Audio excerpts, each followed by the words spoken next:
I want to take this opportunity to thank my fellow commissioners who've really done all the work in their staff in Lincoln Cottage. I thought this would be a great event. It was a truly magnificent event.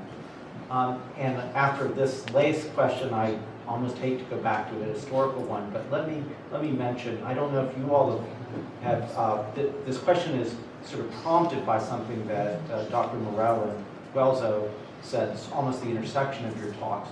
But also I want to refer to Professor Michael Burlingame's essay, which you may not have read. If I misrepresented, it's my mistake, not his. But he spends a little bit of time talking about how the Greeley letter throughout the ages has been misunderstood to mean that even then Lincoln, at the time of writing that letter, didn't really want to free the slaves. I think as your talks illuminate, and he spends some time showing that that was, really a great fulfillment of his heart. He just had to figure out how to do it in a constitutional means. But by the time he wrote the letter, he was interested in the PR for what he already intended to do. He was setting the PR stage because of this crooked path that Dr. Guelzo talked about that he had to walk, and we shouldn't be so foolish as to think he really was indifferent. My question, I suppose, is, but he had this terrible constitutional, military, and other issue to deal with. My question for any of you, but I think especially the two of you touched on it, is at what point did he decide, I've always been against slavery. I wasn't maybe on the cutting edge of civil rights, but if I could free the slave, as he said, many years in his legislative and Lincoln Douglas, but at what point did he say, if I can use this war to free the slaves, I will?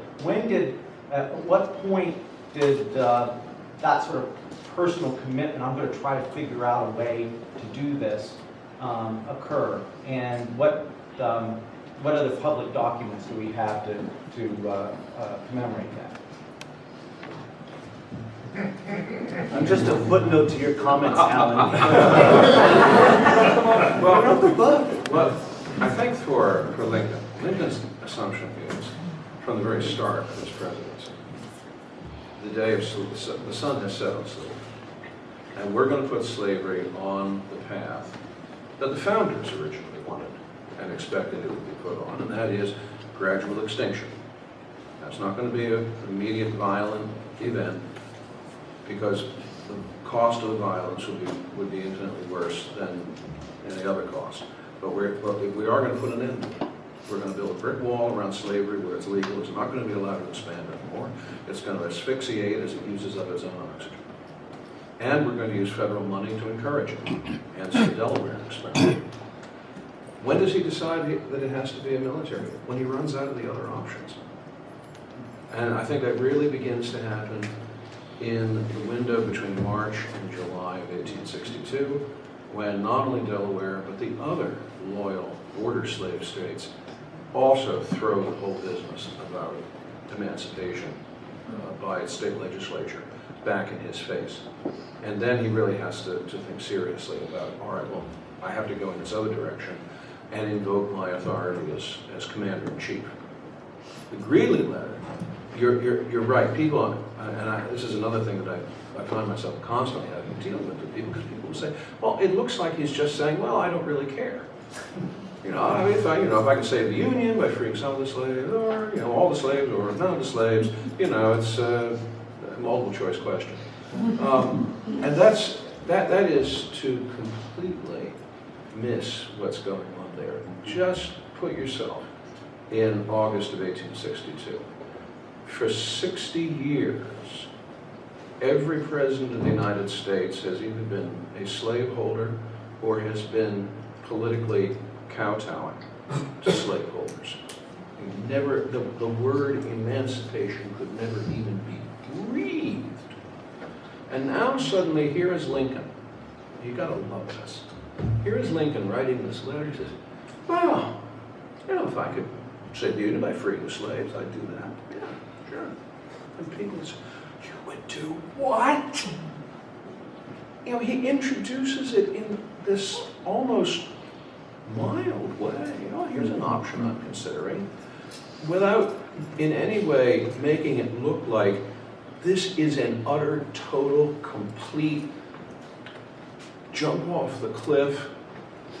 No, that's not really the analogy I should use. Total game changer. Yeah, he takes that total game changer thing and he makes it look like it's just an option he's considering. And it's like he's slipping them a Mickey and they don't even realize it. But this is part of Lincoln's way of doing it. But that's the real shocker of the Greeley letter. And the proof is in the pudding because that's exactly the way Greeley read it. Greeley's biographer, James Parton, met him at Broadway the day after Lincoln's response was published in the National Intelligencer. Parton said Greeley was beaming from ear to ear because Lincoln had said exactly what he needed to say at that moment, that he was contemplating. He would do it. And that's why the Greeley letter, far from being a statement of lack of interest or half-heartedness, is actually the first premonitory tremble of the earthquake. I wasn't kidding when I said my comments are just footnotes to Alan's, because Alan wrote a book on this, obviously, and I'm sure Michael mentions this in his essay. Lincoln already has the preliminary Emancipation Proclamation drafted as early as July, we know, because he showed it to his cabinet. Probably June, because at least a couple of people said Hamlin, Vice President. Valley was picking up scraps from all over this Wilson. But the seriousness with which Lincoln wanted to be known as an anti-slavery president, February. Finish. Who was the first president to hang a slave trader? Abraham Lincoln. He had petitions pouring in saying, look, everybody else who has been charged with this crime has always gotten off the hook. It's a dead letter. There's no way anybody would remotely think they would be punished to the severity of the utmost of the law on this. At least commute the sentence to life imprisonment. Lincoln says, you know what, you're right. This guy probably didn't know he was going to get hit by this truck.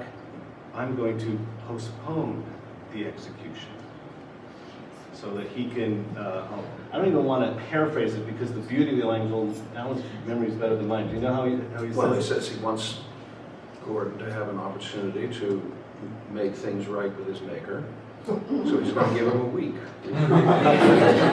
And his comment afterwards was that he was generally a very soft and lenient man, but under no circumstances would he countenance the activity of someone ripping Africa's children out of her bosom.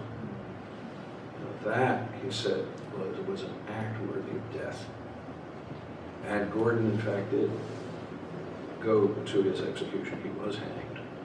And Lincoln signed off on it. This is the same Lincoln who's busy, pardoning deserters and sleeping sentinels and so on like that, but not when it came to a slave trader.